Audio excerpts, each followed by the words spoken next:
So yes, thank you all for being here. Thank you very much to Gloria and the Office of Research for sponsoring this and organizing this great event. I think we're all excited to hear about the research today.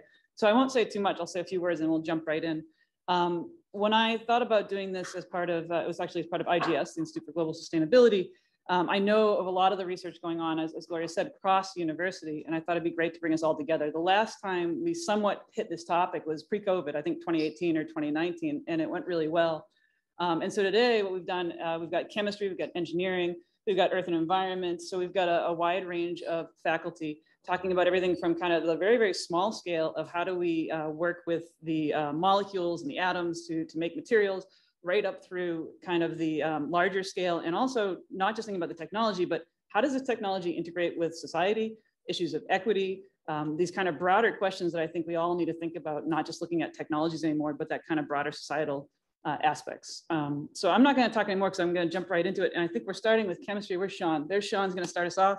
And as Gloria said for our speakers, when Sean's time's up, just come up if you're next. That's how it goes, okay?